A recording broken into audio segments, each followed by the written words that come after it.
నమస్తే, నా పేరు ప్రశాంతి. వై న్యూస్ కు స్వాగతం. అభివృద్ధి సంక్షేమం రెండు కళ్లుగా కూటమి ప్రభుత్వం అమలు చేస్తూ వెంటిలేటర్పై ఉన్న రాష్ట్రాన్ని ప్రగతి పదంలో ముందుకు తీసుకువెళుతుందని జలవనరుల శాఖ మంత్రి నిమ్మల రామానాయుడు అన్నారు. బిక్కవోలు మండలం బలభద్రాపురం ఎంఎస్ఆర్ ఫంక్షన్ హాల్లో జరిగిన టీడీపీ సమన్వయ కమిటీ సమావేశంలో మాజీ మంత్రి Prathipati Pullarao, RUDA chairman VVR Chowdary, TDP నేత నల్లమిల్లి మనోజ్ రెడ్డితో కలిసి మంత్రి రామానాయుడు పాల్గొన్నారు. ఈ సందర్భంగా మంత్రి నిమ్మల రామానాయుడు మాట్లాడుతూ ముఖ్యమంత్రి చంద్రబాబు ఎన్నికల ముందు ఇచ్చిన హామీల్లో భాగంగా సంక్షేమాన్ని అమలు చేస్తూనే మరొక పక్క రాష్ట్ర భవిష్యత్తు కోసం సంపద సృష్టించాలని ఆలోచనతో ముందుకు సాగుతున్నారన్నారు.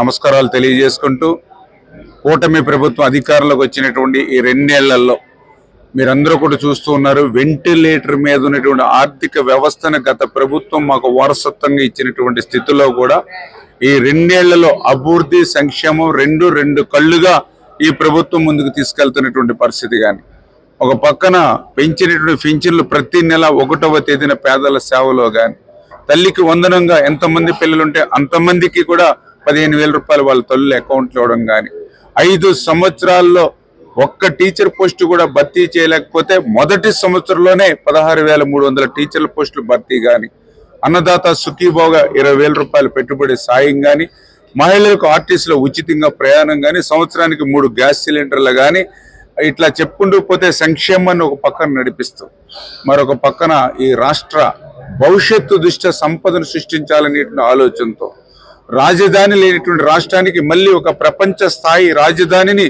ఈవేళ అమరావతిని నిర్మాణం చేసేటువంటి ప్రక్రియను మరి ముందుకెళ్ళి తీసుకెళ్లడంలో కానీ మనందరం కూడా చూసాం. పోలవరం గత 5 సంవత్సరాల వైసీపీ పాలనలో పోలవరం విధ్వంసం, డయాఫ్రమ్ వాల్ ధ్వంసం, అటువంటి ధ్వంసం నుంచి మళ్ళీ పోలవరం ప్రాజెక్టుని పట్టాలెక్కించి రేపు 2027 కల్లా పోలవరం పూర్తి చేస్తామనేటువంటి లక్ష్యాన్ని అందుకోవడంలో కానీ గతంలో మనం చూసాం. వైసీపీ పాలనలో అనేక మంది పరిశ్రమలు, పారిశ్రామికవేత్తలు పొరుగు రాష్ట్రాలకి పారిపోయినటువంటి పరిస్థితి. ఒక లూలు పరిశ్రమ కానీ, ఒక కియో ఎక్స్టెన్షన్ కానీ, ఒక జాకీ కానీ, ఒక అమర్ రాజా కానీ 400 పైబడి పరిశ్రమలు ఈ ఆంధ్రప్రదేశ్ రాష్ట్రం వదిలి పొరుగు రాష్ట్రాలకు పోయినటువంటి పరిస్థితి. మళ్ళీ ఈరోజు ఆంధ్రప్రదేశ్ రాష్ట్రంలో పెద్ద ఎత్తున చంద్రబాబు నాయుడు గారు, లోకేష్ గారు, పవన్ కళ్యాణ్ గారి కృషితో ఈవేళ నేషనల్ హైవే పేటగుంట నోరూరించే వంటకాలు, అసలైన మసాలా దమ్ముతో అదిరిపోయే నాన్ వెజ్ రుచులు మీకోసం. వీచేయండి Vaira family restaurant, national highway Petagunta, Tuni మండలం, కాకినాడ జిల్లా.